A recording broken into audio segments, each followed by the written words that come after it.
Mic check. Okay. Test 1, 2. Make sure that we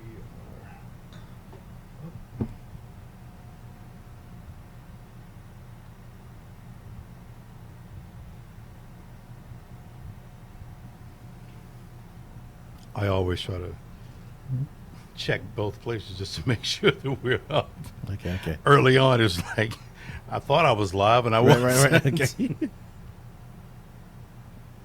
Yeah. Okay. So YouTube is good. And I always yeah. Check both places just to make sure we're up early on.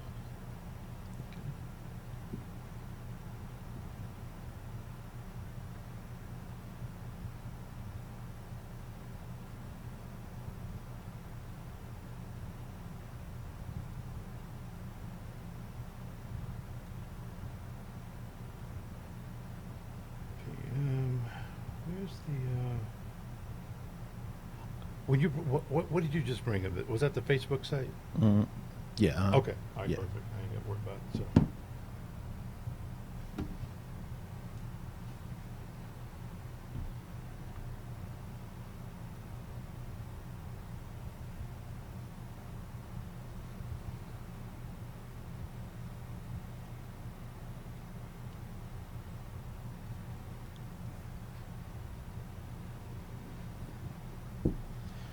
All right, man. Let's kick this thing off here. Yes, sir.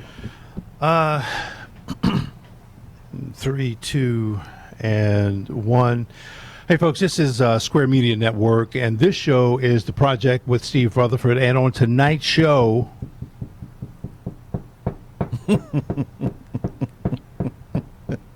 I know, Okay. my friend BJ. BJ, Yes, sir. how you been, man? I'm doing great, Steve Rutherford. Wow. I haven't seen you since, man, it's been since 2000 and... No. Last time I saw you was at the Doobie Shop, out front of the Doobie Shop, and they were talking about the shooting, I think. That's where I saw you last. It was brief because you were doing your thing, and I was doing my thing, but that was the last time I saw you. Right. You looking good, man. Brother, thank you, man. Appreciate it. This is a great studio, y'all. This is awesome, man. I mean, we walked in here, me and my son walked in, I was like, wow, now this is what I'm talking about right here, man. You're doing it big, man. Brother, thank you. That's awesome. Thank you. Listen, coming from a studio legend, radio legend, thank you. I appreciate that. No, you know, this is legendary what you're doing, because this is where we need to be on this new media platform. I was just going to say that because you and I were talking about before we went live. Yeah. Podcasting is certainly a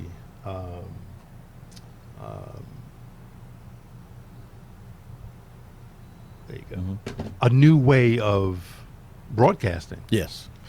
I heard someone say it the other week. They said internet broadcasting company. I'm like, hey, that's exactly what the heck I'm doing. Yes. You know, but it was to that was my first time actually hearing somebody say it. I'm like, that's exactly right. But the podcasting thing is, it's new, it's innovative, it's people seem to love it, and it's and the good thing about it is that anybody can do it. Right. There's no FCC regulation, none of that stuff. So that part's just good. Limited to your imagination, you know. And you know, and I jumped feet first into podcasting back in January. Right. And I have been pondering it for the last maybe since 2013, maybe. Oh wow, yeah. And been doing research on it, reading, and studying, and forecasting what the future was coming. So I made the transition from broadcasting to podcasting. Right. So I tell people right now I'm a professional podcaster, still learning how the medium is working. Right. And so when I started in January, we're up to over 100 and some episodes. Good. Started at 0 listeners now. According to the last statistics, we just broke 6,000 listens. That's good. That is good. So, you know, hey, I said that 3 years from now, I may have 100,000 listeners, Right. but they'll be mine. Yep, exactly. You know what I'm saying? So we're just trying to get better. I'm 54 years old now. I've been in radio industry for 30 plus years. Wow. Yeah. We've made people millions of dollars with our show and getting ratings. And now that the industry has changed, I said, man, I'm gonna do something for myself. Yeah, as you should. That's right. It's funny you say you've made other people millions of dollars, and that is such a true statement. Yes, you have too. With, absolutely. Yeah, with a television station. So they're using our talent and getting all the money. Yeah, and we the slaves. Yeah. But it's a listen, slave / career / whatever you want to call it. It is what people are what they've chosen to do. But I think it's you've got to have that eye to get away from it and start your own thing. And don't get me wrong, that's not for everybody. Yeah, it's not. No. And plus the idea that you went from really broadcasting to podcasting. Yeah. What's the difference? Well, I'm still doing radio. Right. Okay, because I work with Frank Neely with his properties. Okay. This black man out of Rock Hill, South Carolina. Mm-hmm. He owns WGIV in Charlotte. Oh, okay. Yeah, it's a FM translator station. It's called Streets 103.3 and listening out right now. Mm-hmm. And it's got a couple other properties in South Carolina, one in Georgia. So I work with that and my hands in that. But the difference between broadcasting and podcasting is this is on-demand medium now. Mm-hmm. I mean, everywhere you go, I don't care where you go, and even when you're driving, we were passing by some people driving today, and people on their phones, man. Yeah. This is where everybody's attention is. For sure. I want to be where everybody's attention is. Mm-hmm. I don't want to go back to the old dinosaur way of linear radio where I can only hear something at a particular time. Right. So when I created a 20-minute morning show, it was the concept of 20 minutes, average commute. Right.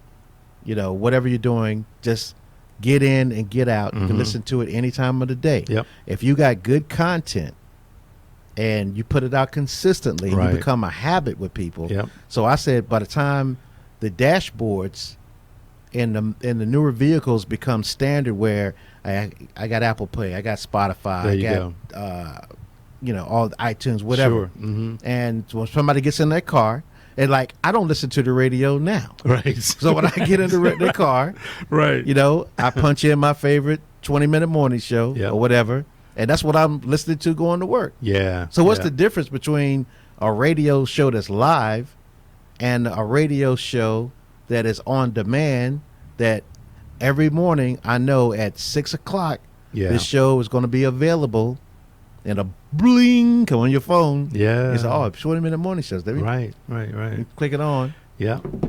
And there we go. And so by the time all this develops, Steve, 3 years from now, when everybody agrees on what the metric is of how they're going to monetize it, like Nielsen, so everybody's got to agree on the money piece. Yeah. Because there's billions of dollars out there right now that they're fighting over. And the podcast industry, some of the big boys out there, they're investing money in these companies. You got radio companies now buying podcasting companies. Yeah. So everybody's got to say, hey man, I need to really pay attention to what's going on so I won't get left behind. Right. Trying to be Tom Joyner. Yeah. When them days over, he getting ready to retire. Exactly. That is so true. That is so I think true. Tom's going to do podcasting. He ain't saying it. He's not going to tell anybody. Right. But Tom Joyner is not finished with no radio. No. Absolutely not. No. Not as competitive as he is. No. Yeah, but man, I think that this is. Well, let me just kind of back up a little bit. The reason I started this was because I wanted a place for us to come to and feel free to talk about anything for as long as you want to. There's no time limit. You can have a glass of wine if you want to. Right. I'm not providing that for you. But you can have that and talk about, again, any and everything. I've had conversations about race. I've had conversations about religion. Yeah. I've had conversations about sex. I've had conversations about, it's any number of things. Yeah. And so the good thing about it is that right now we have 3 shows and we're going to bring on a 4th one tomorrow. Well, at least announce it tomorrow. Good. So that's great. That's awesome, man. Yeah. That's awesome. You're creating your own network. You're a television guy. You know how to do this. Yeah. You figured it out every day. Yeah. You told me you figured out some things about how to bring somebody in Facebook. Not Facebook, Skype and FaceTime. FaceTime. Yeah, we figured that piece out. We tried it yesterday, and it was a It was a little iffy, but it was, the image was up on the screen. Right. But it was, it was like, it's okay. But today I finally figured out exactly what was missing, made everything work. And so now we can Skype and FaceTime people into the show, which is phenomenal because it doesn't matter where they are in the world. Yeah. We can do that. Wow. Yeah. That's incredible. Yeah. Heck yeah, man. Because you could start really, what I see with this, I see this is like a production house. Right. There's been several companies. One of them's name is Gimlet, where they actually, they produce these shows. Right. Right. And is Gimlet out of L.A.? Yeah. Okay, maybe that's the one. Yeah. Gimlet. Yeah. They actually have had some of their podcasts become television shows. Ah. Yeah. So, okay. So this is a production house. People can come here. It's professional. I mean, you're a top-notch producer or television personality, and you could teach people how to do this, and they can actually, especially for students, people that are talented, that never got a chance to be on television. Right. See, this age of broadcasting, nobody can tell anybody, no, you can't be on television, no, you can't be on the radio. Right. You can just learn how to master this. There are people that are making millions of dollars on YouTube. Yeah. We're trying to figure out how they doing that because we're professionals. Yep.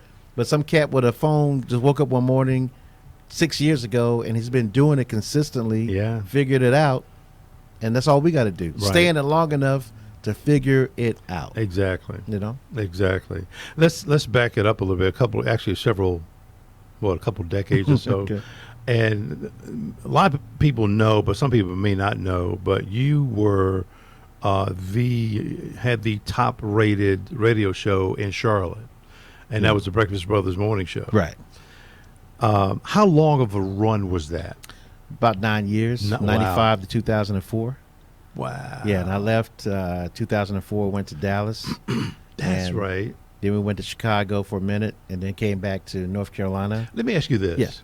Not to bring back any bad memories, but when you went to, you said Dallas? Yeah. Uh-huh. Did Nate go with you there? No, but he was before me. He went there before me, yeah. Oh, gotcha. Okay. Yeah. Okay. And of course, everybody knows he passed away. Right. So, and me, Fly Ty went out there, and we started a show. And a year from that point, in 2004 to 2005, we went syndicated.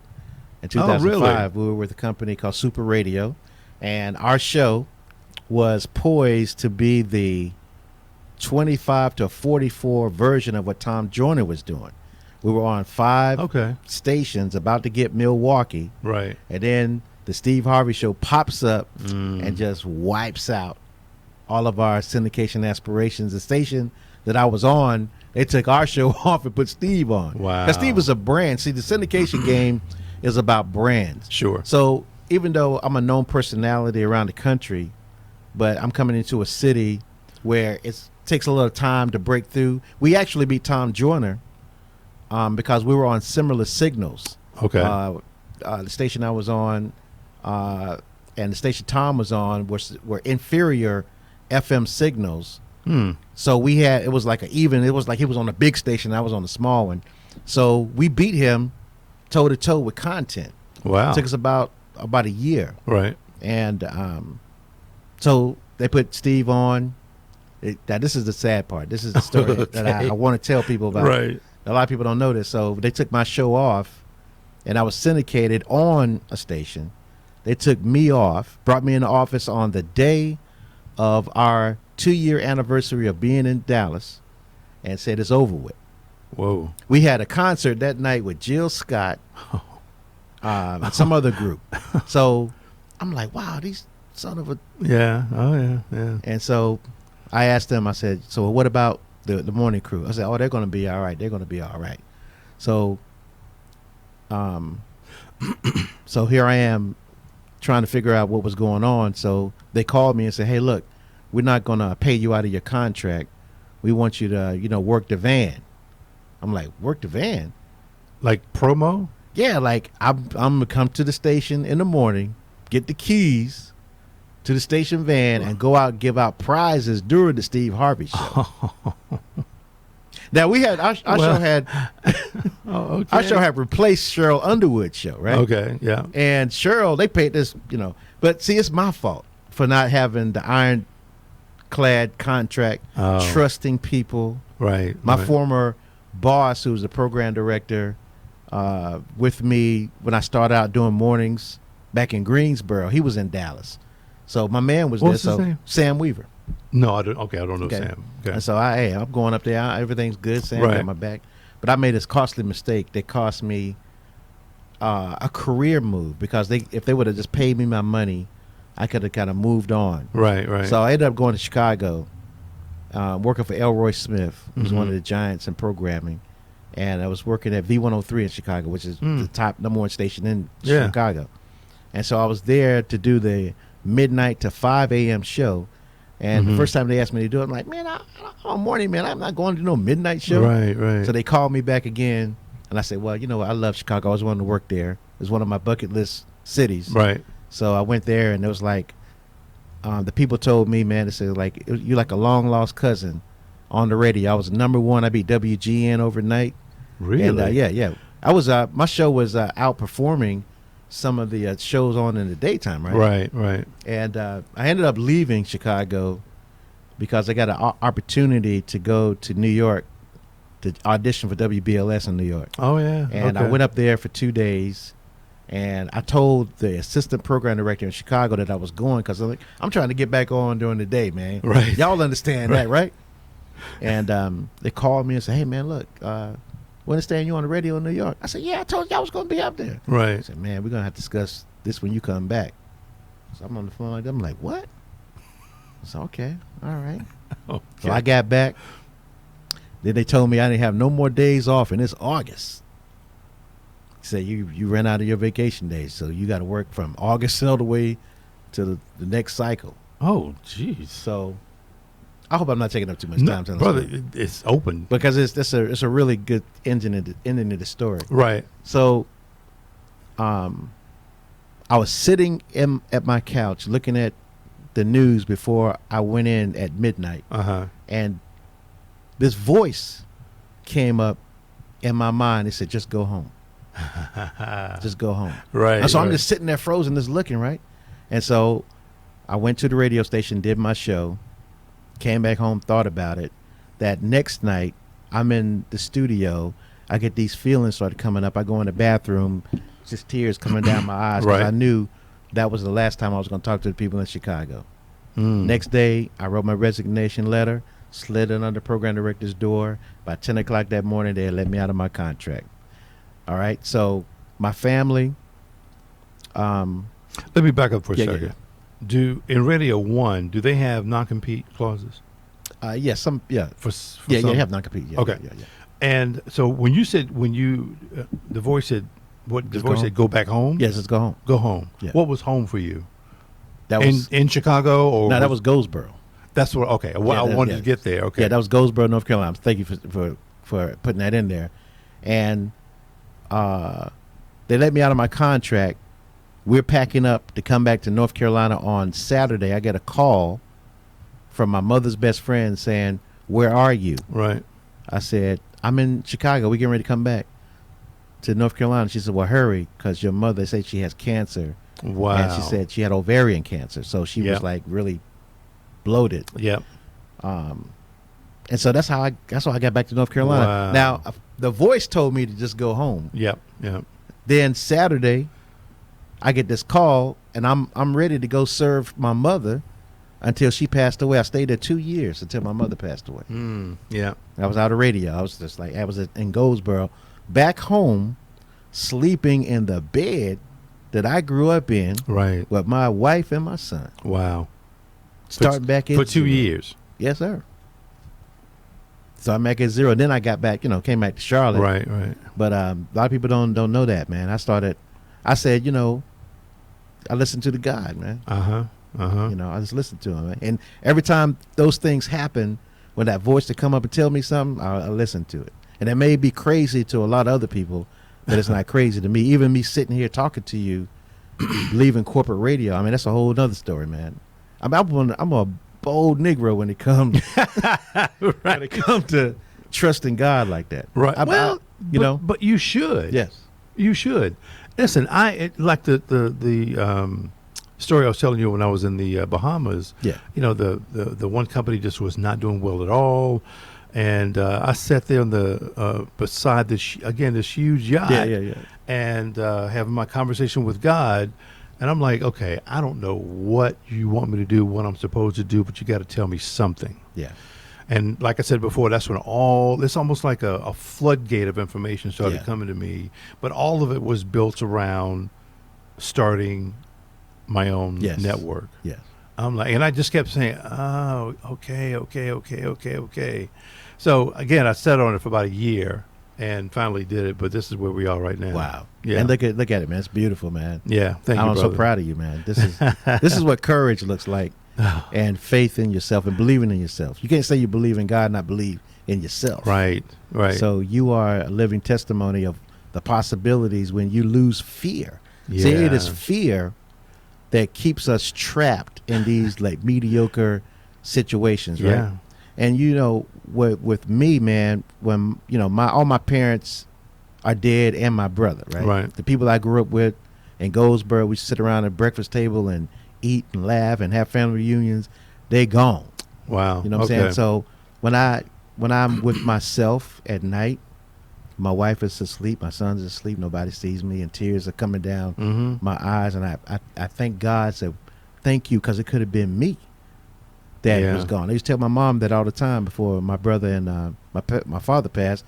I said, Mom, could have been me and you instead of Dad and Daryl. You know, but he spared our life, and then now he left me here. Right. So I say at 54 years old, what do I look like? Being afraid to die, or being afraid to live a life. And, you know, sometimes I imagine them, you know, I call out to them sometimes. Right, and I say, you know, I ask them, I say, y'all please help me. Yeah. Help me. Send me me some energy or whatever. And I can just imagine them telling me, my nickname was Coot back in the day, right? Okay. K-O-O-T. And I can hear them saying, live, Coot, live. Right. Live. And so I said, well, you are not here, so I'm here to represent you in your absence. So one day I know I'm going to exit the scene. So this is living in an infinity of time. I'm just a link in the chain of time. Yeah. So I have to use my time. And I had decided that, man, I'm not going out here no punk. I'm going to go out here on my own terms. I have enough talent. As you should. And skills that, you know, and I want to tell you this real quick to kind of echo what I'm saying. When the last time I tried to do corporate radio was in Greensboro when I went to WQMG. I don't know if you remember Alvin Stowe. I know he used to work here in Charlotte, but he passed away, right? I know the name. And Alvin, okay. And I took his job, which was vacant for 2 years because they didn't fill it. And so one of my good friends, and I'm sorry that I did this to her, Shalane Cole. When she gave me the job. I stayed there for 6 months, and I realized that I can't do the corporate radio, man. I got to get back to Charlotte, man. You know, I'm in Greensboro. What am I doing here? And so I was in a parking lot one day, and I said, God, if you want me to leave, give me a sign. Just let me know something. Right. I get out of the car, walk in the office, and one of the dudes come from the back. Hey, man, Shalene want to talk to you, man. She want to talk to me. So, all right. I walked in her office. Is this she's the program GM? director. Oh, okay, program. I walked in the office. She said, is everything all right? And then I said, it's my chance. I said, no, it's not going to work. You know, I'm going to have to go back to Charlotte. Right. And so 30 days after that, I went back to Charlotte. Wow. No job now. Right. I was doing some freelance stuff. I had some checks coming in, doing some freelance stuff. And I said, I'm going to make it off that. So when those dried up a little bit, I ended up losing my vehicle. Right. I ended up being in court, Mecklenburg County, a couple of times for, hey, when you going to pay your rent? Right. You know, and then God, he always would layer me, you know, every time it would always work out. But I was like, I trusted God again, and I was on a cliff, and I just went back like this. So my other thing was that being in the Nation of Islam and knowing the work that we in the FOI that we do for our people on the street. Right. I said, I got to get back to the street Yeah. and get back with my brothers and sisters. Yeah. I said, whatever, when I do that, then God will make sure that nothing happened to me and my family. Right. Because we out there working to save a people, and in exchange for that, you get divine protection and covering. Mm-hmm. You know what I'm saying? It's always worked like that. Yeah. I don't care if you're a Christian or you're a Muslim. When you do the work of God trying to help his people come out of the condition that they're in, Right. you are one of his helpers. Yeah. He's going to help you. Yep. And in the Holy Quran, it says, if you help Allah, he will help you and make firm your feet. Right. So my feet are firm. You know, I come from zero back to where I am now. Right. I don't make as much money as I used to, but I wouldn't trade this position because I get up when I want. I sleep as long as I want. Yeah. I can eat when I want. I can go somewhere as long as I got my laptop and my microphone and record and send it back to whoever. I'm a free black man. Yeah. Right. Right. Yeah. You know what I'm saying? So I love it, man. And I'm only going to get better as I grow more in the knowledge. Exactly. Yeah. And in this new industry, the internet is our salvation. Yeah. You know, Steve Jobs, when he created this, he liberated the whole world. You know what I'm saying? You think so? No doubt. Right. Yeah. Yeah. Steve Jobs, the smartphones. I mean, think about this. A couple to 10 years ago, there was no iPhone. No. Flip phone. That was about it. Yeah. But now we can broadcast on them. Yeah. And see, you can, once you figure out how to manipulate and get an audience, you know what I'm saying? Those 1 million or 2 million people that you can get are your people. Yeah. In your community. Yeah. So nobody can come in office and knock on the window and say, man, you know, it's over with. Right. Stop saying that, Steve. We don't need you to do all that. Right. That's right. That's so true. Yeah, man. So. Oh wow. Have you been in touch with Fly Tie or Tone X? Those guys, Janine? every now and then. Yeah. Okay. Yeah. Yeah, they're back on the radio over at Beasley. Right. Yeah. And Incognito is the program director. Proud of him. Oh, is he? Yeah, I did not know that. Oh, he's the boss, man. Okay. Yeah. He was my intern from Barbara Scotia College back in 1996. Wow. Yeah. Wow. And now he's running the radio station. Wow. Yeah. So I'm very proud of all the people that we all came up together. And, right. You know, Fly Tie was my barber.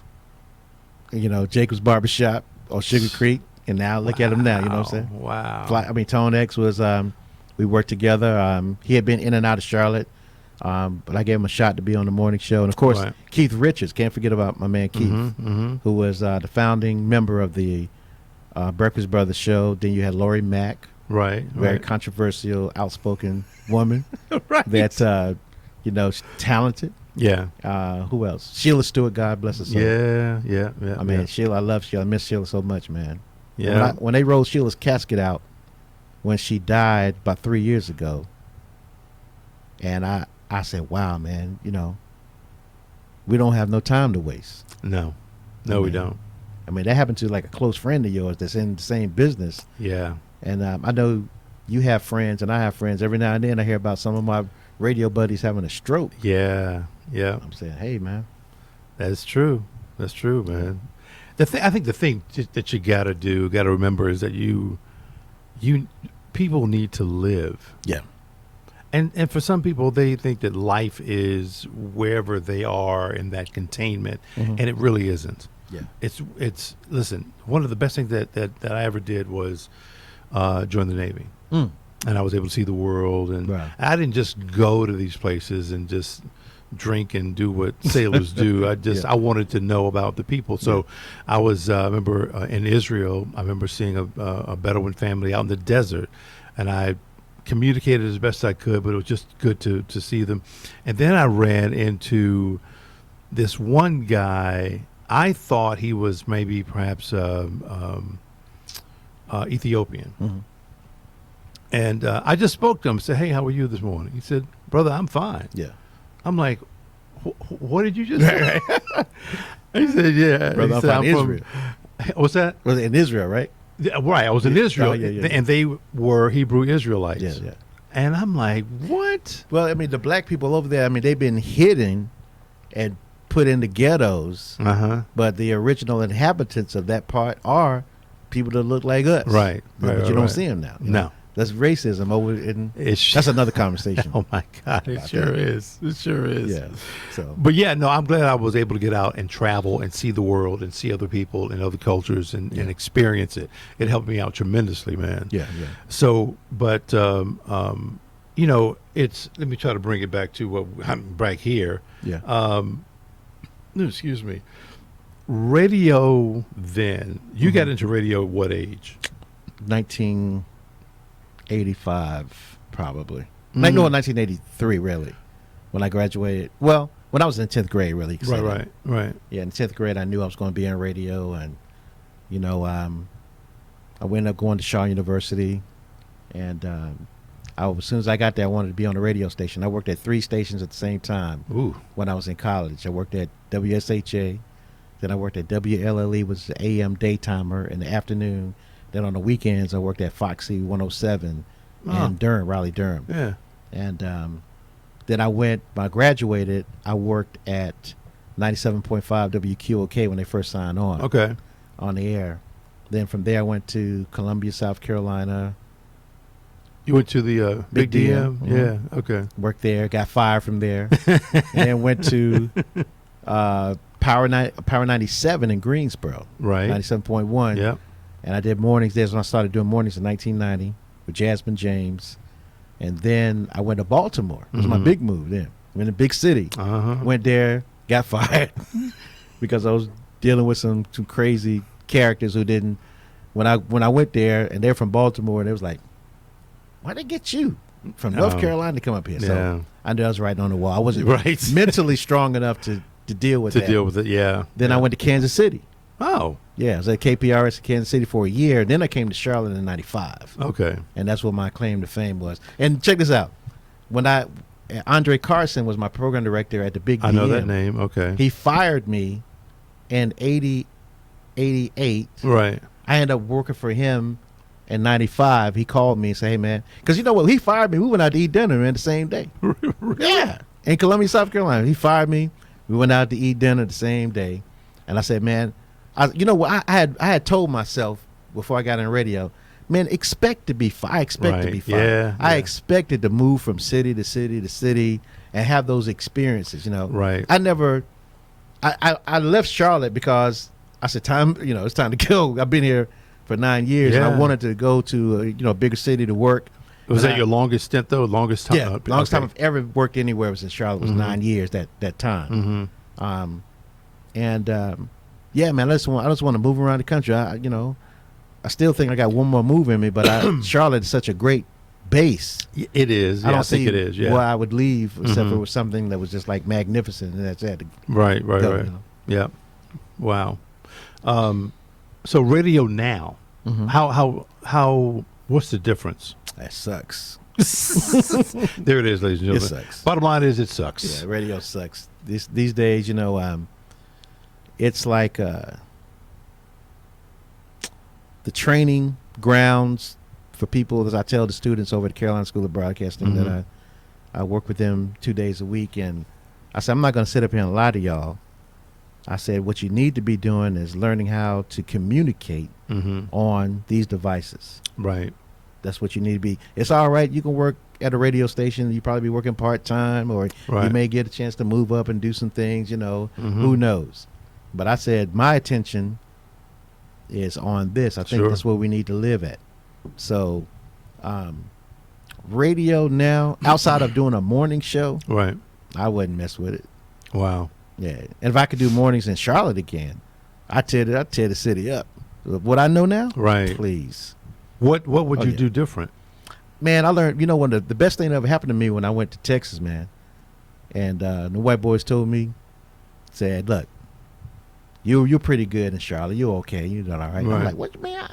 We number one. Man, right. Yeah, but this is what I want you to do. This is like a test run. We went in at midnight. Me and Fly Ty was there from midnight to 2. He said, I want you to, that man told me, Ken Dow's his name. He said, I want you to go in there. I want you to say what you want to say, how you want to say it. And if I get any phone calls, I'll just take the blame.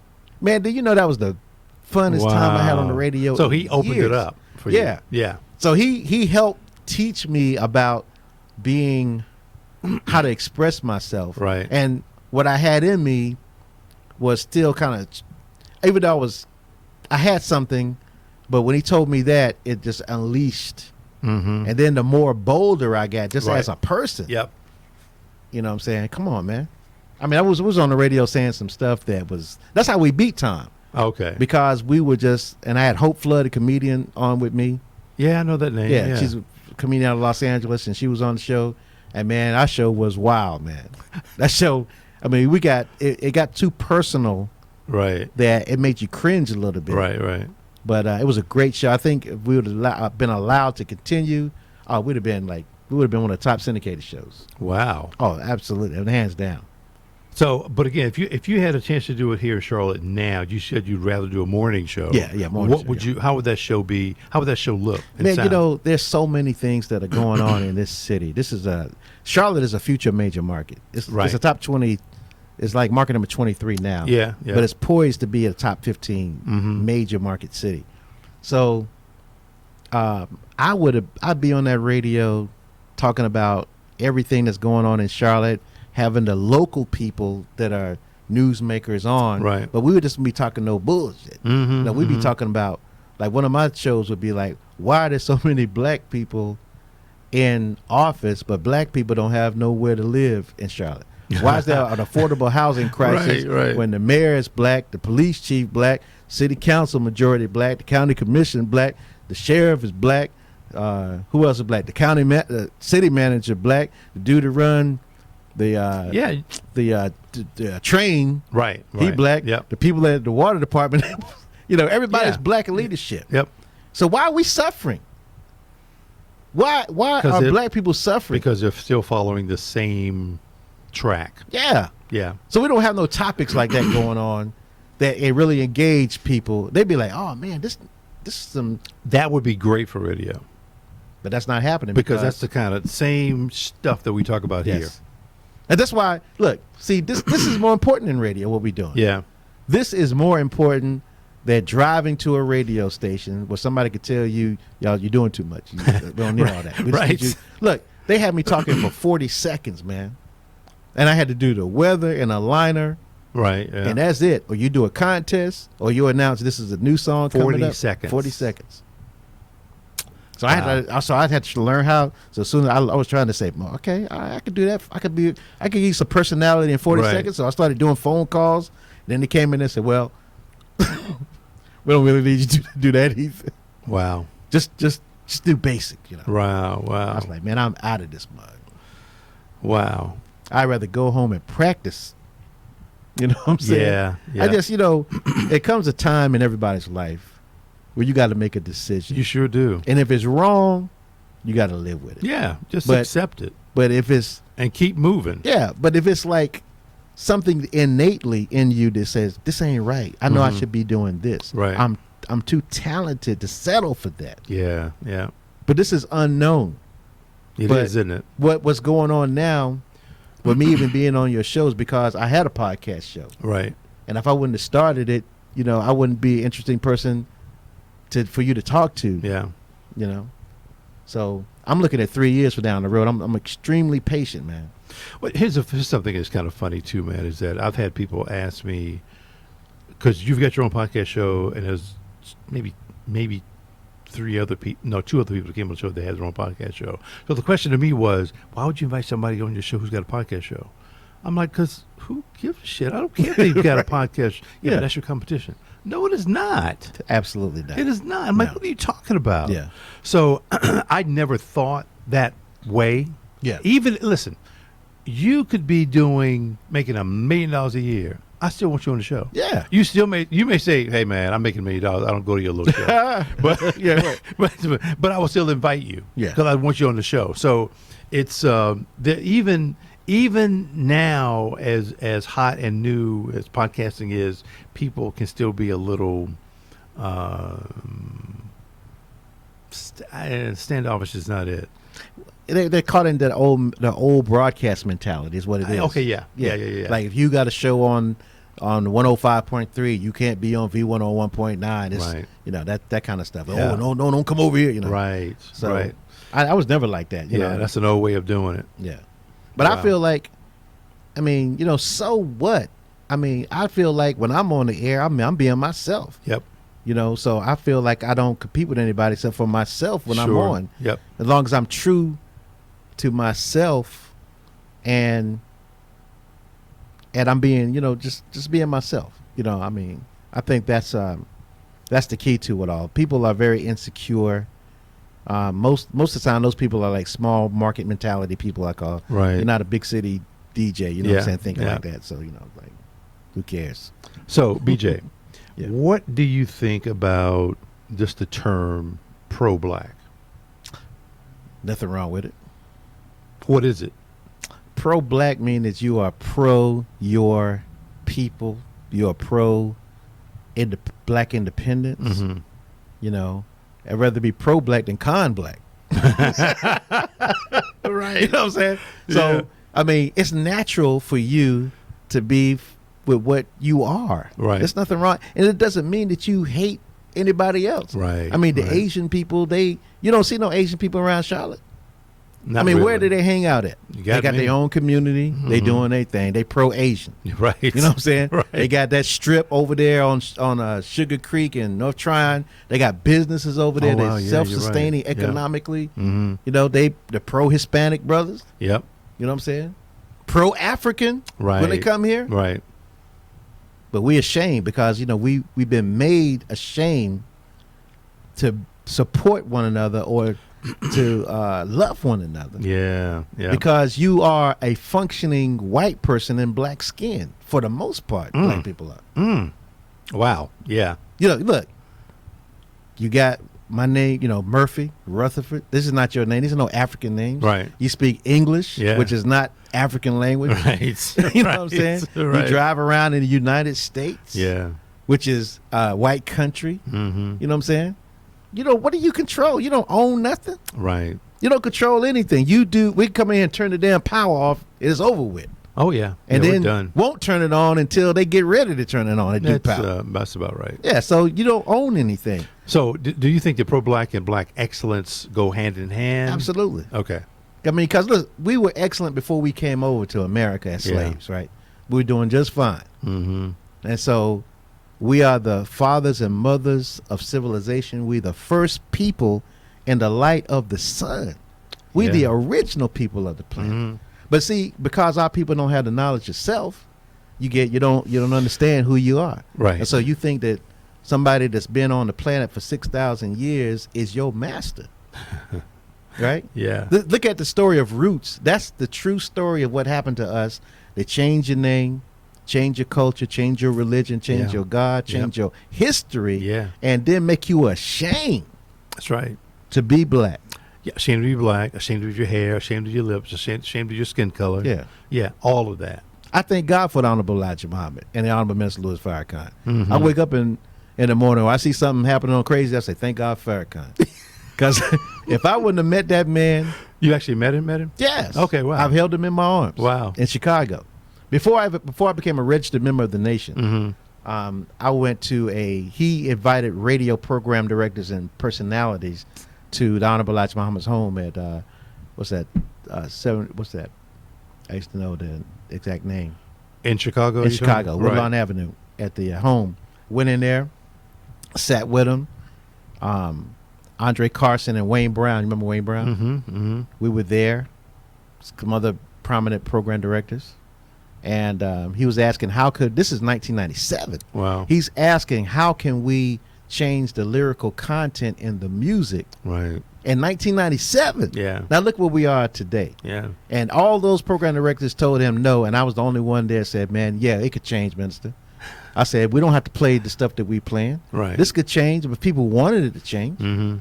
So from that point on, I became a registered member in 1997 in September. Right. And, man, I did some stuff.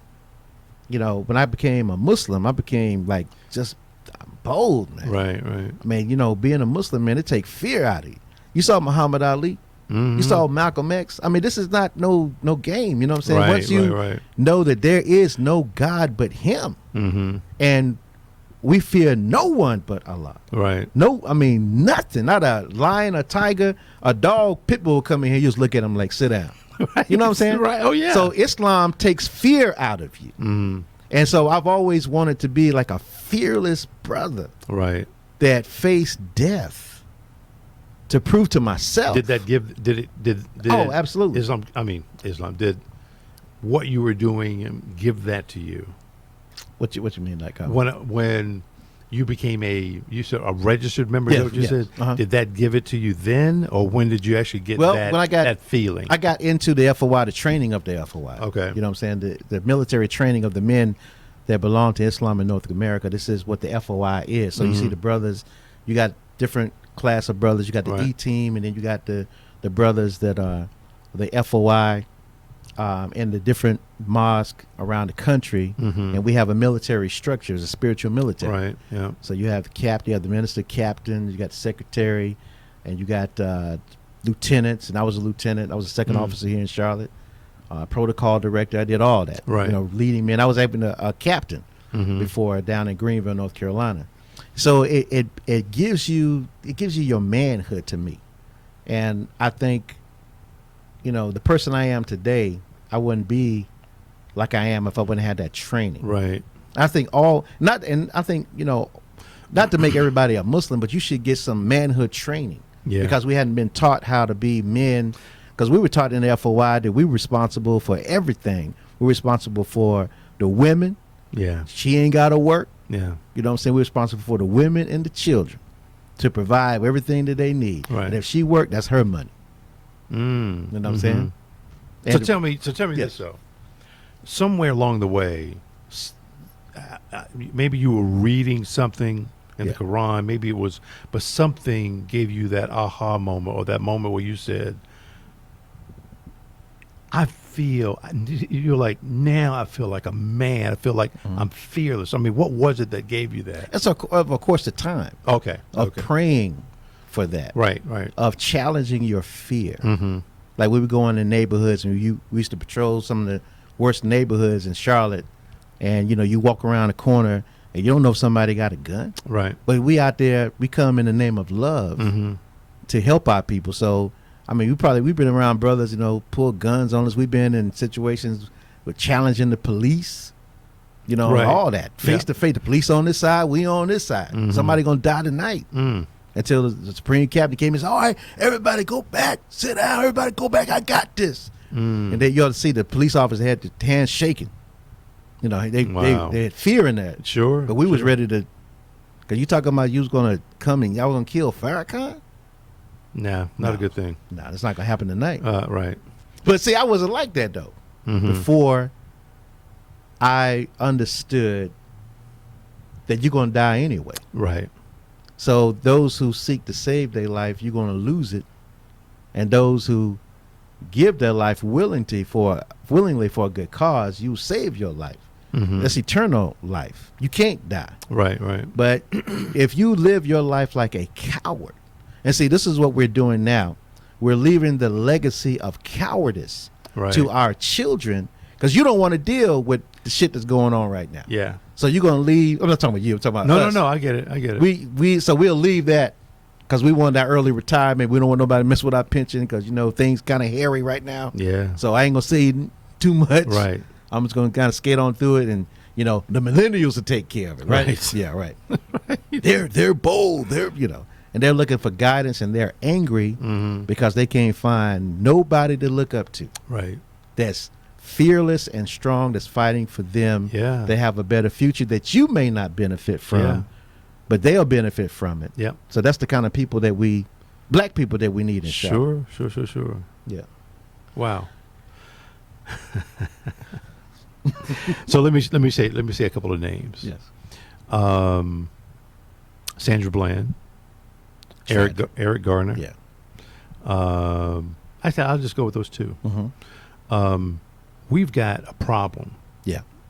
In this country, you can say around the world, but I'll just stick to this country. How do we deal with it? Well, one of the things I know for a fact that this is a multi-layered thing, but what do you want me to give you? What do you want me to give? Okay. Yeah, whatever you want, brother. The Honorable Elijah Muhammad said this. He said, the only solution to the black-white problem in America is complete and total separation. Now, what does that mean, Brother BJ? Are we all going to pack up and get on one of the Carnival cruise lines and go back to Africa? Hell no. Our fathers, we built this. Right, yeah. But what it does mean is that if, let's take, for instance, Charlotte Mecklenburg schools, where I know you knew about the 41,000 suspension of black children a couple of years ago. It just came to the surface a couple of years ago, but it's been out there. And so we got 41,000 suspensions and arrests of black children. And you mean tell me you don't have enough self-respect to build your own school like the parents did in South Charlotte, where they built Charlotte Catholic, Charlotte Latin. They used their money. Yeah. They got the Jewish synagogue school over there. Yeah. And they respect themselves so much that we're not going to allow you to disrespect our children. Right. So we'll build our own institution. But us, we pay taxes. We deserve. We want justice. We want equal education. And the white people are looking at it like, oh God, these children. Oh my God, when are they going to get their own stuff? Right. And you're like a child. Yeah. Begging white people to do right by you. Yeah. And it's 2019. Now you just had your president tell you, I mean, he all he got to do is just put on his hood. The next thing, I guess people will believe that this is real. You know what I'm saying? If you don't believe it, something's wrong. Right. But yeah. So my question is, what is it going to take for you to see that you're not a loved people in this country? This is not racism, what I'm saying. This is actual fact. Here it is with Eric Garner being the man. I mean, they choked him on television. Oh, yeah. And they said that we can't find no evidence to convict this man, even though he used an illegal chokehold. Exactly. I don't know what else you need to see. So I want to challenge anybody on this. You tell me what's better than having your own. Minister Farrakhan said this. He said, black people need to be quarantined. You know, when you're sick, they put you in a room and say they quarantine until you get well. Yep. So you're saying that we need to be to ourselves so that we can be cleansed of the stench of having been a slave, to be together, to fall in love with one another, so that we can have an opportunity. Now, we're talking about, with that process alone, you're talking about another 100 years. I was going to say, you're talking about centuries, but yeah. Of us trying to, see, what we're talking about, this is the problem where black people are frustrated, and they don't understand that we only been out of slavery for 154 years, right? Yeah. And so we've been under that lash and whip for 400 and some years, right? Yeah. So we haven't even gotten to that halfway point. No. And so how long is it going to take for me and you to fall in love with each other, that I could trust you with my money, trust you around my daughter, my wife, right? That the new world that we talking about building is called what? The kingdom of God on earth. So what kind of people are in that world? Right. It's not the people that you see now. God is not going to allow all the crap that you see into the new world. You know what I'm saying? Right. So you're not going to bring none of this crap that we doing, thinking that, oh, well, God know my heart. He know it, Yeah, right. That's why he said he's going to come back with a sword dripping with blood. He coming back to execute judgment on the wicked. Yeah. So the question is, are we wicked? Are we out of step with the time?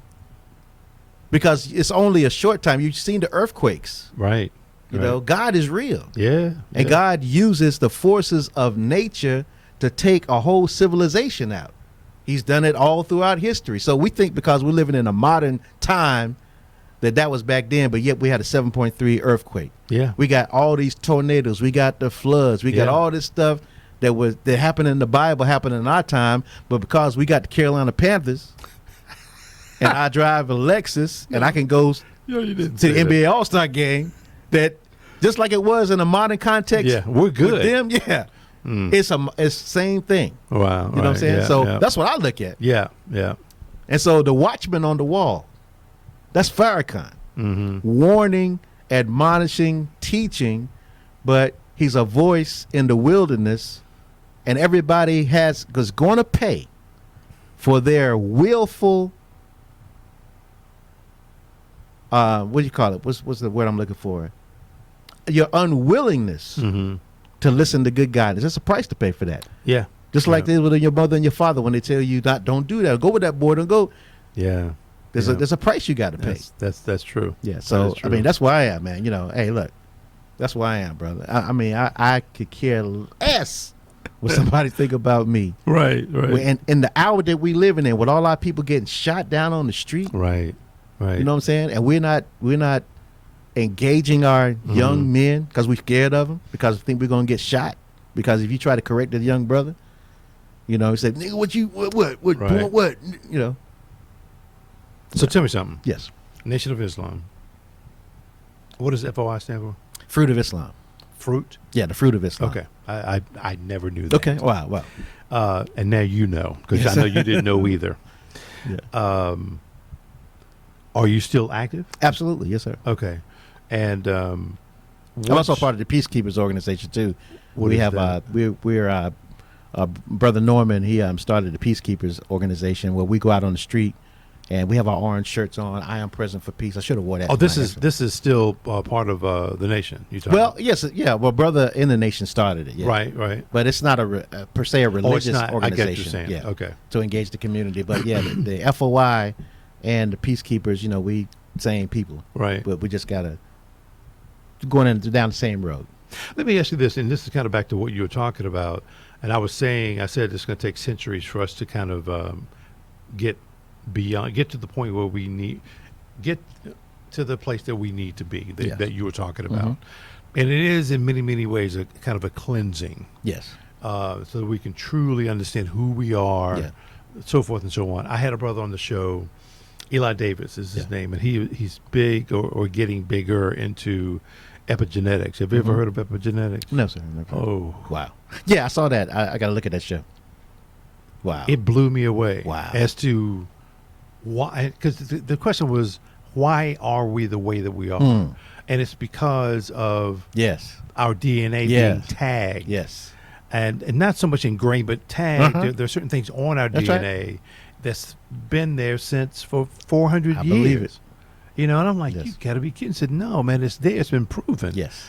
So he's been on the show twice. I could have him on the show 100 times. Wow. Yeah, I love talking to that brother. Yeah. In fact, he's on our board of advisors. Okay, awesome. Yeah, but really good guy to talk to about that. But for me, I like to have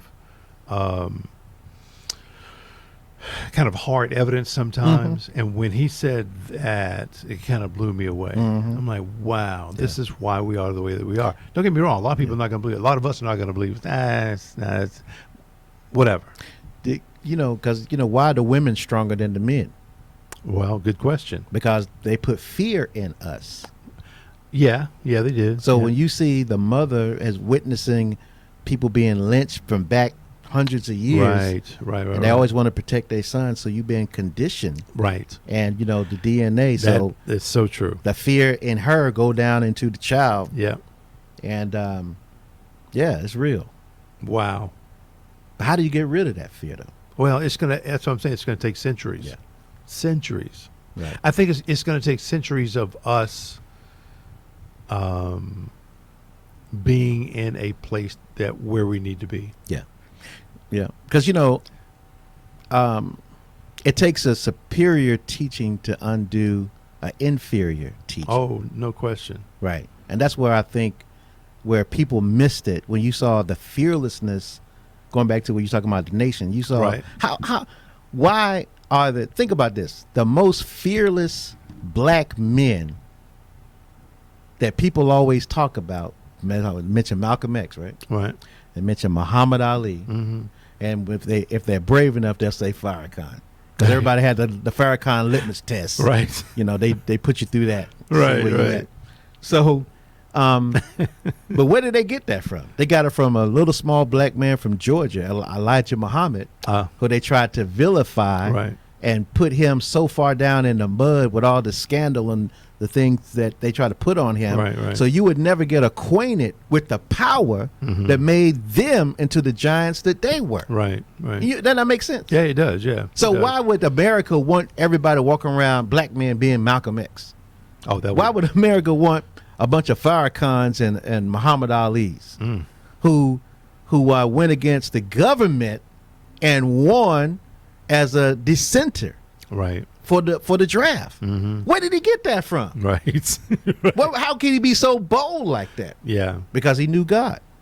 Yeah, he was fearless, no doubt. That was a fearless. But that didn't come from him just popping in him. He had to have some information, and that information is the knowledge of self. Yeah, which is the knowledge of God. But when you know your origin in the world. But you know something, BJ? Yes. Here again, I got to bring this. Got to talk about this one more time. Yes. That is, I'll say, one of the reasons for this network. Yeah. Yes. That's right. Because you're not going to have this conversation. Can't talk about it on TV. Yeah, on PBS. Right. It's just not going to happen. It snatches off. Yeah. So, but again, listen. And here we are talking about this, and tomorrow we'll probably be talking about, I don't know, skydiving. Yeah, right. So it's just, my point is that there's a plethora of things that we talk about here. Yeah. But again, I'm glad you're here on the show, man. I really, really am. So, but let's kind of continue this conversation. I've got syndication up there. We kind of talk about syndication. Yeah. You ever thought about starting your own radio show? Radio station? Not really. That's too much work. I run his radio Frank stations now. Right. No, that's not what I want to do. I just rather I do my stuff in my kitchen. And I'm glad you said that, because so now that you've done both radio much longer than you're doing podcasting, you see more benefit in podcasting. Absolutely. But because you're producing on-demand content, right? I don't see myself, and when I say this, I may be cutting myself in the foot if somebody wanted to hire me, or well, he said he don't want to stand up for 4 hours and do a show anymore. I really don't. Don't want to get up early and drive all the way across town, and go into your building when I could do the same thing and produce the same and compelling, and even more compelling. Because I'm not trying to filter what I'm about to say. To you, or through the microphones that you own. When I worked for CBS Radio, and I think back, like, man, you did some bold stuff, man. The people could have took you off the radio, but we were making them so much money. We was making that radio station $1 million a month. Wow! Back in the late '90s into the early 2000s. The reason why they on South Boulevard now is because of what we did. Having those $1 million months. Well, I was going to say, because you guys pulled them out of Concord. Yeah, it was out of Concord, yeah. It was probably one of the worst things that ever happened. You think so? Because I like that hometown radio building. But we got into the slick corporate stuff. And, we had a lot of things happen, and personalities change, and it's just a whole dynamic. There's nothing wrong with having nice stuff, but I just like, rugged. I get that. Yeah, so, Well, I will say this, BJ. I can't guarantee that this is going to stay rugged. Right. Well, this is nice. But I'm saying, I like that. Some of the stations that I worked at that made the most money was some of the most. Hey, is there a roach down here? So it's kind of a gutter station. Yeah, but they made a whole lot of money. Right. Like a station in Dallas, man, they made a lot of money. Is that right? Yeah. But interesting. Yeah, but I think this is the new way, man. We just can't doubt, because it's so new. People, my radio friends, don't believe in podcasting because it ain't no money attached to it yet. But people are making money. Yeah, absolutely. And I believe I'm about to make some money by putting sponsors and things together. Yep, exactly. But you gotta. That's what they said about FM radio. People don't understand that FM radio was like. There's nobody gonna listen to that. Right. AM is king. Yeah. Then you had cable television. True. Yeah. And now you got the internet and TV stations. Look, they got a new rule called the no studio rule, which you know about. No, the no studio rule is that if you own a radio station, you don't have to. It doesn't have to operate in the city of license, like physically. All I need to do is, like, say if I had a radio station in Greenville, South Carolina, I can run it right here from Charlotte, as long as I had a phone number and a website. But I can do all my work here and pipe it in and do all my sales and everything through the internet. Does the tower have to be there? Right, the tower's going to be there, but you know. So what they're saying is to help companies stay in business, because you don't have no overhead, no building cost and all that stuff. And so you can eliminate a whole lot of costs to stay in business. Right. Television stations are doing the same thing. You can operate a television station, don't have to be in the city that is located No, there. I did not know that. Yeah. It's called the no studio rule. And what you're going to see is regional broadcasting in television and radio. We in Atlanta, and all our stuff come out of Atlanta, but we got some local people here that send us content, but we produce everything out of Atlanta and our regional hub. Right. We don't need y'all no more. There was a TV group that was doing that. They owned a bunch of TV stations, Fox affiliates. Yeah. But they were making their anchors basically say the same things. And it was geared towards Trump and something, whatever. But I can't think of the name of the company now. But it didn't matter. Right. But yeah, no, I see what you're talking about, though. Wow. Yeah. So that's so who wants to do that when just because it's not happening now doesn't mean it's not going to happen. And so for anybody that's a professional broadcaster in television or in radio, like myself and you, if you are waiting to push the button on what is eventually going to be the standard of communication, podcasting is the new radio, on-demand listening, blogging is newspaper, and of course what you're doing with video, we can have our own Channel 9 News right now. You really can. I can get my iPhone and record it. I am downtown. That's so true. Charlotte. I'm talking to Mayor Vilas. Oh, we all know her. Yeah. You know, we did radio. Why can I? And I could get a more in-depth story, not a soundbite like Channel 9 do. I can talk to her for 10 minutes. That's exactly right. So all we need to do is put some sales people behind it. Yeah. We monetize it. We gone. Yeah. We're free broadcasters. Yeah, I agree. I totally agree. Wow. That's something to look forward to, you know? You know, there's a lot that I've got to there's a lot that I want to do with this whole network. And as I tell people, I am not joking when I say that I want to build a network. Yes, I'm not joking about that. You're not joking. No. When I came through the front door, I said, this brother ain't joking. He real with this one. Yeah, we in our kitchen still doing it. He got a studio, nice lobby. You come in, you see the logo. I'm like, wow, man, what am I in? Channel 36? You just stole that stuff? You're Square Media. Yeah, come on, Square Media. That's right. Yeah, man. So this is awesome. I'm so proud of you, man. I mean, brother, thank you. This is going to be big. Yeah. That's my. It's funny. My goal is not big, but my goal is to have phenomenal content, stories that are just great. Yeah. And we look and we sound fantastic. Yeah. So and again, I want to have that connection to because I've reached out to Al Jazeera and I've reached out to there's a TV conglomerate in Africa, and I can't think what the call is or whatever. But I've already reached out to them. I want to hear back, so that I can have that component on the website. Yes. And that's like our international news, right? You know, there's some podcasting networks that are making money in Charlotte. They have major sponsorships, that pay the bills. Yeah.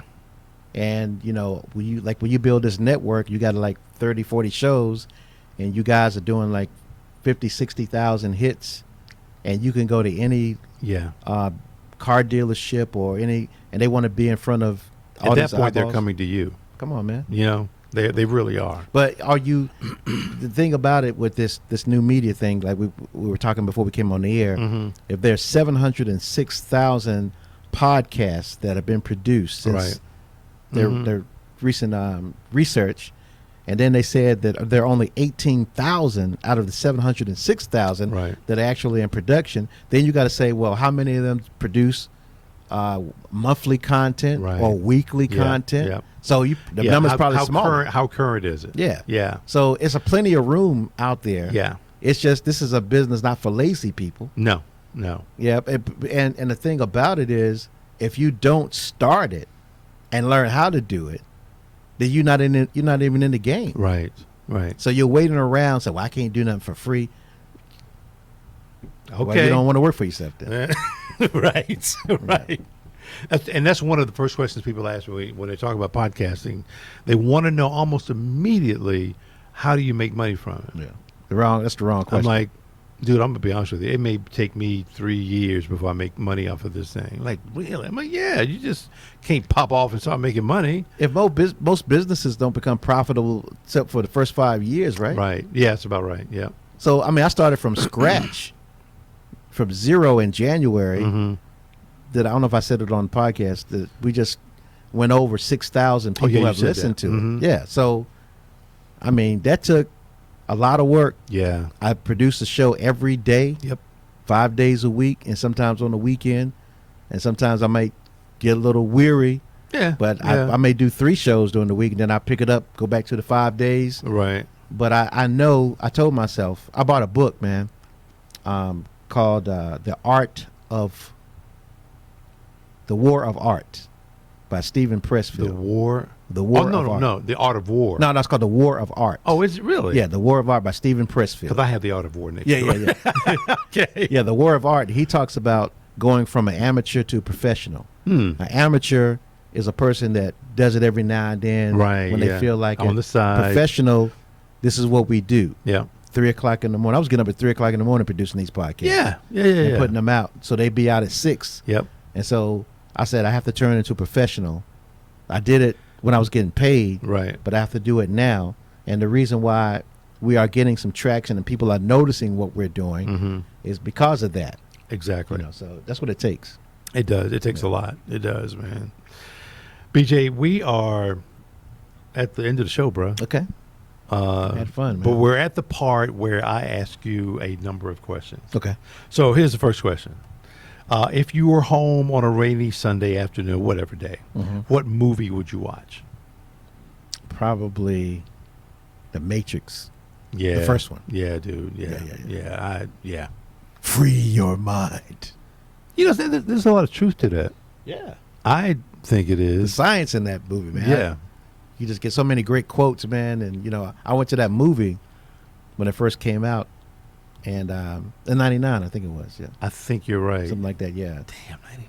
Yeah. But yeah. And I when you go back and, Morpheus and the things he was saying, and you can apply it to your real life. Yeah, absolutely. Yeah, so absolutely. I'll be watching Matrix. Right. Okay. I kind of know, but I'll say, what do you think about the political climate that we're in? Just a quick Yeah. The blurb. political climate is that you want me, man. I got something to drop on you, right? Drop We it. talked about this the other Drop day. it. I say this is the time in history where black people need to withhold their vote. Ooh. This is the time in history where Withhold your vote. Really? Yeah, because look, if you look at, let's take the Eric Not Gardner. even vote for the candidate that you want? Withhold your vote from the Democratic Party.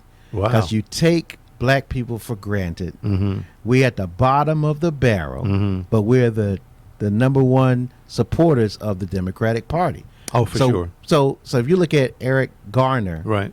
with the federal justice system, of course, the Fed said we can't find any evidence Right. to charge him. So black people have to make people scared. But the person that made that decision, though, wasn't But from a political standpoint, right. you did a thing about the tweets today.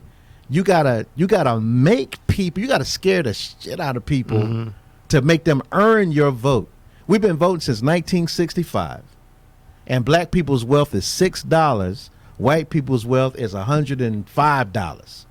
We got $6 collectively as black people. Oh, God. And you know what I'm saying? So when is it? So we're gonna vote because now they're saying, well, we gotta vote because we gotta get Trump out of office at all costs. But then we get left BJ, why you gotta sound like a slave saying that? No, I'm sorry. I'm sorry. I'm sorry. That was funny though. But think about what I'm saying. How are you going to make people afraid? Right. Unless you black people get together and have the guts to say, we're not going to vote. We're not going to give you our support because you don't support our children. You don't support when we are killed. I don't hear your voice raised. I get everything you're saying. Yeah, I do. So that's my thing. I think this is time for black people to get some courage. Right. And if you really want to make voting count, just take Charlotte for instance. Mm-hmm. It's like we got all these black elected officials, right? And you want my vote, but why are black people at the bottom of Charlotte? Right. Yeah. What are you doing? But all y'all in control of Charlotte. Right. Yeah. So why are we suffering? The white people are not suffering. So who are you working for? Mm-hmm. So I won't say that because I don't want to fall out with so-and-so because I won't get invited to the Christmas party over at the Harvey Gantt Center, or they're going to shun me now. Mm-hmm. You know, I'm not in those circles. Don't talk to him no more. I have people that ask people, what you think about B.J. Murphy? You know what I'm saying? I don't give up. What you think about me? Right, you know what I'm saying? Man, look, I only got one life to live, brother. I'm not going to live it like a punk. But you know, you've had a renewed life. Yes. For I don't know when it happened, but whenever it happened, that's kind of when your life started. Brother, over. I'm alive in Christ. No, I hear you. Yeah, but it wasn't always like that. Yeah, because see, you know, people always talk about they are Christians, right? Right. Yes, and let's talk about that for a minute. How in the hell you gonna be a Christian with all this stuff going on, talking about you follow Christ, and Christ needs soldiers? Mm-hmm. What's the thing that says onward Christian soldiers marching as to war? Yeah. What war is black people in Charlotte in? What our people got 61 murders headed to 154 murders. And we're 50%. What's the stat of poverty? We had when the riots came, we found out that we were lumped down around like 48 or 50 in poverty. Yes, 50%. In a city like this, that's shining and if all you're the born new in poverty, you're going to stay in poverty. That's what. In Charlotte? Yeah. So you didn't know that until God uncovered that and let you see it. So, oh man, we've been tricked. We got we got Cam Newton, we got the Hornets, we got the shiny buildings coming up, we got the NBA All-Star Game, the CIAA, and you don't have nothing. So that's why I'm talking about. Right. You got to challenge everybody. And I love my brothers and sisters. Sure, everybody love Brother BJ. I'm not, I don't have a bad relationship with anybody. Right. I'm just saying that who's got the balls and the courage that it's going to take to say what needs to be said to help our people live better. We don't have to live like this. It's only cowardice. And you're afraid. You're afraid to live, to challenge. You're afraid that white folks going to take the check from you. I don't know that there's anybody in office that's going to be willing to step up and do that. All of them need to get out of office then, because we don't need people like that. You're certainly not a person that's going to be one of the people in the new world, right? Because there ain't be no cowards in the kingdom of God on earth. That's not going to happen. Yeah, because Jesus said they had a place for that, for the fearful and the unbelieving will have their part in a lake that burns with fire. So who want to jump in that? You better be trying to get out of it. Here we go. I'm sorry. Immigration. I didn't mean to go that way. No, you're good. Immigration. Needs to be reformed. Yeah, it needs to be reformed. And, this part, Louisiana, Texas, all up in Arizona, all that stuff, it used to be Mexico. The brothers and sisters are coming here. They're letting them in to do the work that Americans don't want to do. I'm not going to go out and pick no grapes. You're not going to go out and pick no grapes. Right. You ain't going in the orange fields. Right. And pick butter beans and all that stuff. You're not going to do that. We already did that. That is true. So you got, like I said this on the radio, I said the Mexican brothers and sisters are the new niggas in Charlotte. Yeah. or around the country, whether they know it or not. whether they know it or not. Right. And I'm not using that term as No, I get what derogatory. you're I'm just saying Yeah. that they're doing the jobs that nobody else wants to do, and they're actually letting them in. Right. We have soldiers that are in the military that are not American That's citizens, exactly right. and they're trying to fight for their citizenship. There was one I heard that got deported today. Yeah. I'm like, what? What kind of country is Spent this? 6 years in the Marine Corps. And he got deported. So I'm saying, like, black people, they think they woke, but they not. You sleep as hell, man. Right. And you're gonna die a miserable life. Nothing's gonna change unless you're willing to risk it all. Mm-hmm. So I think we need to actually listen. Why don't we just pool our resources with the Mexican brothers and sisters? Well, Hispanic? we should. I had a conversation like that with not last night. It was Monday. His sister, she's from Spain, I think. But anyway, she's very much into what's going on in the Latin community, the black community here in Charlotte. And I said, we need to work together more. She's like, Steve, I know we have to. So most people recognize that and believe it. Yeah. But we haven't really done it yet. Yeah, it's a shame. We got to do it. Yeah, because we're missing out on opportunities. Yeah. Where they got the buildings, they got the know-how. We have know-how. We work together. Everybody can have a good home. We could be building houses for all our people. That is true. So. That's true. Okay, what part of the human face is your favorite? Part of the human face is my favorite. Yeah. Oh, my son looking at me. Hold on. Well, I say my wife is her lips. Okay. Yeah, that's fine. There you go. Sorry. I didn't say any particular persons, but that's fine. No, sorry. What's your favorite restaurant? Man, my favorite restaurant. There used to be this Mexican restaurant in Lake Norman. I don't think they're open I have anymore. no idea what it is. Yeah, my family used to go there when they was open, but I really don't have one now. Man. Right. I'm trying to eat a little better. Right. So right now it's home. Yeah, right now it's home. Okay. Like a nice little salad, something like that. Right. But I really don't. I've got a favorite coffee place now. I go to Coffee Cone Cafe in the University. What's it called City again? Coffee Cone Cafe. Okay. Yeah, I go there, and there's another one. The sister owns a coffee called Queen's Coffee. Oh Bar. yeah. Whenever I have meetings in Charlotte, that's exactly where I go. Yeah. So I try to support the black. Nanas. Yeah. Support them, but I don't go there all the time. No, you can't go there every day. Yeah. No. But yeah, Nanas, and like to support all the black restaurants. Of course, we like what's the Jamaican place we like to go to? On Beatty's Oh no. Tropical Goodies. Oh no. Yeah, I Tropical didn't know Goodies that. right there Okay. on the Ford. Yeah, we go there. So yeah, man. So What's your favorite drink? ginger ale. Okay. You smoke cigars? Nah. I do. Right. Okay. You hear the Snokies. Where do you go when you close? This is a good one. Where do you go when you close your eyes and you inhale and exhale? Where do I go? I used to take this ride out of the country off of 521, and I would ride out in South Carolina. I made a right on a street called Van Wyck, and there's a country road. It's a beautiful, scenic country road, and that old country church. Really? Right around the corner. And I would go there, and I don't know why I did this. Every now and then when I wanted to really think and just relax, I'd go there, park under this little tree in the church parking lot. It was an old country church. I rear my seat back, roll my windows down, and I listen to the rustling of the trees and the wind. The wind, And just be like, wow, man. That is good, man. So that's how I unwind. I'm a thinker, man. Yeah. What I do every day, man, I get up in the morning. I do my work for the radio stations remotely, and then I have a thing that I like to go write.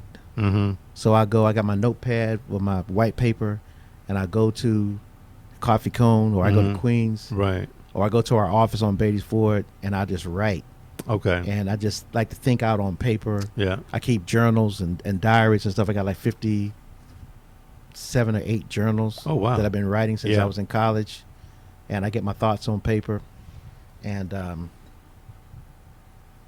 we got this board. My wife put up a big plywood like board. a vision board or something? Yeah.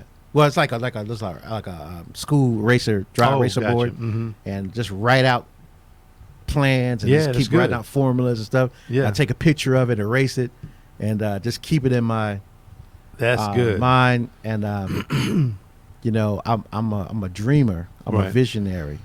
I'm a creative visualization person. I read that book when I was in college by Shakti Gawain. Called Creative Visualization. And that's how everything that I had planned on doing for my radio career, I did it. Just about. Wow. Everything. What's something that you've tried that you will never ever try again? Being other than myself to impress somebody. Right. That's one of the things I regret. Yeah. When I did it in Dallas, and you know, sometimes trusting people, learning a lesson, knowing you shouldn't have done it, going against your gut. Yeah. Yeah. That's not speaking up for myself when I should have, but now you can't do that to me now. Right. You can't do that to me now. Right. But back then, when I wasn't as strong as I am now. And you say strong mentally and physically, I'm guessing. Well, probably more mentally. Yeah, mentally, yeah. Right. Being able to, you know, I asked God to loosen the knot in my tongue, man. Yeah. So I could speak like a man and not a little boy when it comes to defending yourself or your position. And so that's over a period of time. Well, of course. Of course. So, I mean, like I said, I tell my son all the time, I say, you know, I'm not raising you like when you raising a child, you know, you never allow disrespect. Right. But I never want him to be like he can't express himself and tell me the truth about how you really feel about something. Right. Just because I'm your father, you know what I'm saying? So we go back and forth and get understanding, but never cower. Right. Never just learn how to express yourself. Yeah. And talk. So. Wow. Yeah. Favorite place to travel? 2. Man, I like the beach. I recently liked Orlando. Okay. Because I'm really not a Florida guy, but it was something about this last trip I went. I was like, man, I like the way this feels. You know, Orlando. Like, yeah, Orlando. Yeah. I didn't go to any of the amusement park. Right. We just my wife went there for an event, and me and my son drove around, and we just driving around the city. Right. And I said, man, I kind of vibe with this. It reminded me a lot, kind of Charlotte a little bit. Is that right? A little bit, yeah. So, I love New York. Yeah. I love to go to New York, get a shot of energy. Right. So I can come back and do the work. I remember I took a trip, and I did an overnight trip, right? I got on, there's an app called Skylag. Okay. And you can get like a real cheap flight. You can get one like tonight. Skylag. Skylag, yeah. Skylag. Yeah, so I went to New York. My flight left Charlotte at 10. Okay. Got to New York around 12, something like that, 12:30. Right. And stayed at the airport until 6 o'clock because I stayed there and I recorded the show because I already had some pieces together. Right. I stayed in the airport, worked on the show, and then took a Uber into the city and just, you know, stayed around and then come on back same day. Really? Yeah. I love that. That's kind of cool, actually. Yeah, it's cool, man. You know, yeah. I'm gonna tell you, man. This is my thing about me, Steve. Is when I was working in the morning show, and I was working in Charlotte Power 98, and I would drive to work. I said, man, what does it feel like if I just turn around and not have to go to work? I mean, just to do what I wanted to do. Yeah. It's like my fantasy is like I want to be in New York 3 o'clock in the afternoon. Yeah. Just be in there, and then I decide to come home. I just come home later. Yeah. You know what I'm saying? I mean, yeah. It's like that freedom because I was, you know, absolutely. But at the time, you're saying you wondered what it feels like. I wondered what it was like. Yeah. But now I know. I know what it's like to actually to do that and not be beholden to anybody like that. Yeah. I get it. How does that feel to you? It feels absolutely wonderful. It's so funny because Luana Mayfield has her show here. Before she had her show, she came on, and I told her the story behind the network and everything, and she said, "How does it feel to be free?" Yeah. And I'm like, it floored me initially. I'm like, what? What are you talking about? You said you can do whatever you want. Yes. That's freedom. Yes. I was like, I never really thought about that, but it feels great. Mm-hmm. It does.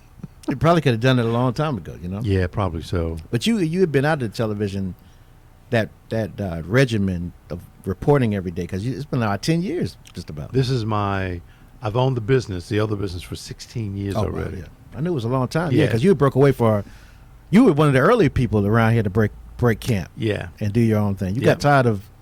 I got tired of the regular, everyday, let's go to the police station, get police reports, and make a story out of it. Yeah.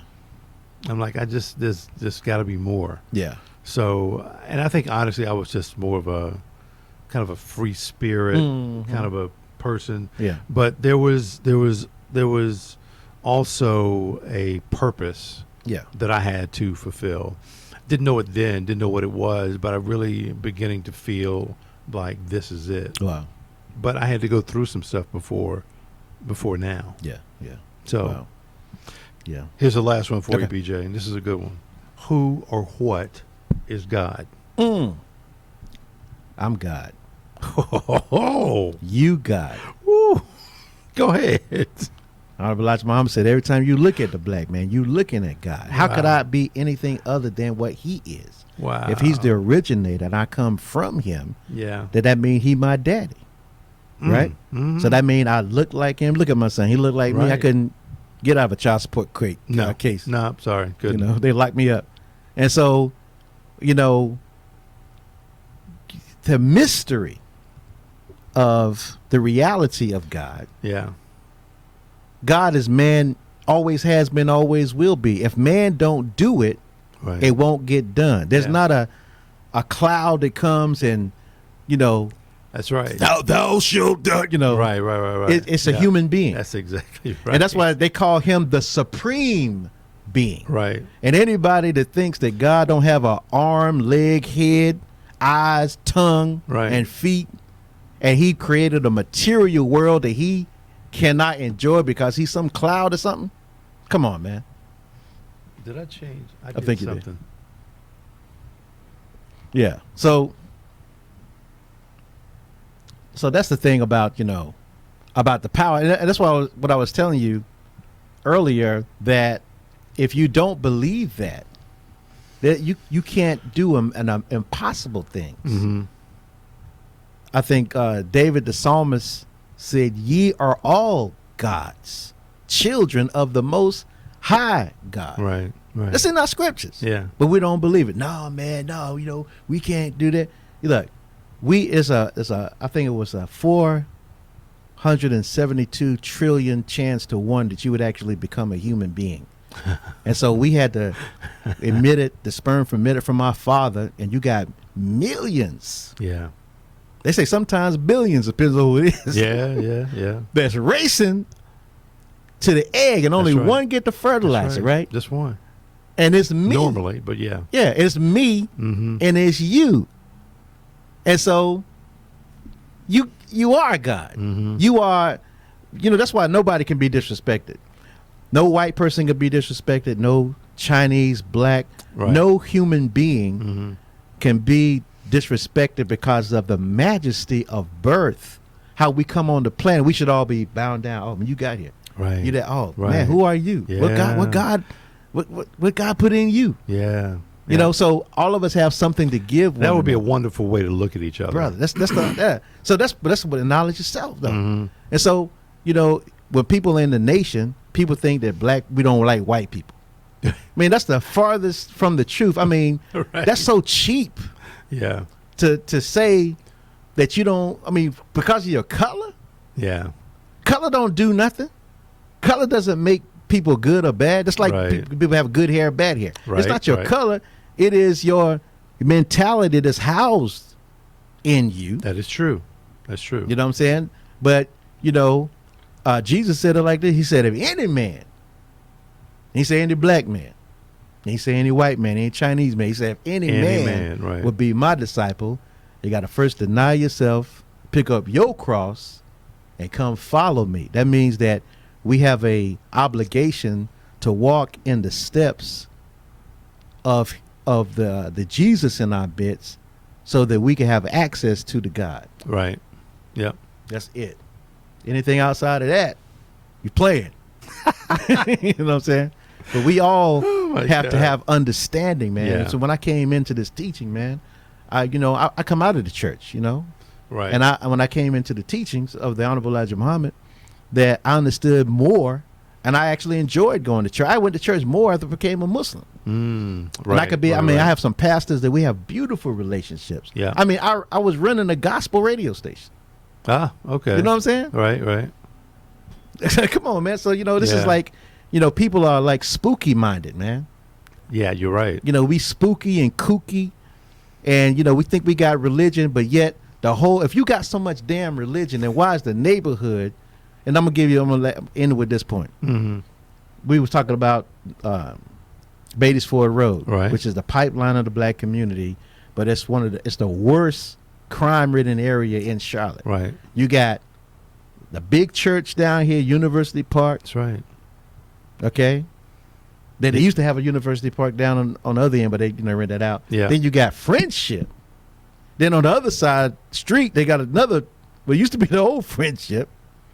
And then you got the House of Prayer, the Mother Mosque. That's right. And then down on the other end, you got the other House of Prayer. Yeah. And then you got Rita Memorial in the middle, right? Yeah, there's a couple in the middle. But So yeah. we got all these churches. Yeah. And you got the Muslims out. You got community organizations. Why are we living foul like this? What is wrong with our religion? Mm-hmm. There's something wrong with the Muslims. There's something wrong with the Christians. Right. There's something wrong with everybody who claim that they love God, because you're not doing the work of the Lord. Yeah. Yeah. There is a problem. So there's something wrong with our politicians, right? Because they say they love God, Right. but yet why are your people suffering in Charlotte? Yeah, well, they just say it. It's just something that they know that they should say. Yeah. So this is what I would be talking about if I was on the radio, to wrap it up. That's why they won't let me on the radio, man. Well, Can you believe that? I mean, all the stuff I done in Charlotte, brother, they will not let me on the radio in this city. so you're not kidding about that. I'm telling you they won't. I mean, the number one morning man in Charlotte, he can't, you don't need no help. You don't need, not that I would even want to do it. It's I just like, get that. Yeah. it's like they scared of me. Wow. And what have I done? I guess you're afraid of what you might say. Yeah. What you just, we don't know what's going to come out of his mouth. Right. Okay. But whatever it is going to get you some damn ratings, though. Yeah, that's probably true. But anyway, man, I enjoy it. Brother, I appreciate you, man. I enjoyed it. Let me tell folks what's coming up on the show tomorrow. There we go. Yolanda Troutman's coming on the show. The former judge. All right. Yes. She's Yolanda. going to be coming on the show, and we're going to be talking about a lot. It's funny. She saw this this promo. She's like, I don't know if socialite. I'm not. I said, look, it's just a promo. Right. It's just to get people to watch. Yeah. That's all. I said, don't get too deep into it. Right. But she's going to come in tomorrow. We're going to be talking about a bunch of stuff, man. So it'd be great to have her here on the show. And then, and I haven't decided yet, but either tomorrow after her show or on Friday, we're going to announce a brand new show. Wow. Yeah. Going to announce, are you coming up or what? Oh. But a brand new show. Okay. And but that'll be really cool to do that. So yeah. I'm very happy about it. It's going to be really cool. But like you were saying, though, BJ, not that I thought about it too much, but this is going to be what did you call it? A broad Network. a Production house. production house, Yeah, right? And yeah. I never really thought about it that way. Yeah. I just kept saying network, Because you're a master production person, and you could teach it all day, right? and you could actually build with the young people that want to know about this. Yeah. I mean, you could build like a network, an empire. That is Just think true. about, like, even Gastonia, they don't have a local newscast, even though they are serviced by the Charlotte market. Right. But why? I mean, as nice a city as this city is, Yeah. I mean, they should have their own television. It's like network. who does that? Rock Hill has their own. I think it's CS2 or something like that. Yeah. But yeah. Yeah. It's a lot of work, but you can do it. That's true. No, you're right. Absolutely right about that, man. Yeah. There we go. Okay. Brother, appreciate you. Thank DJ, you. man, Thank listen. please come back anytime. Absolutely. You invite me back. Please. Yes. And as you can tell, you can talk as long as you want to. Right. About anything you want to. It's cool, man. You can cuss people out if you want to. No. But no, you're more than welcome to come Thank you, back. man. Folks, thank you very much for watching. I appreciate it. Thank you. We're going to go ahead and shut this joint down, and we will see you tomorrow. Have a good one. Let me shut down.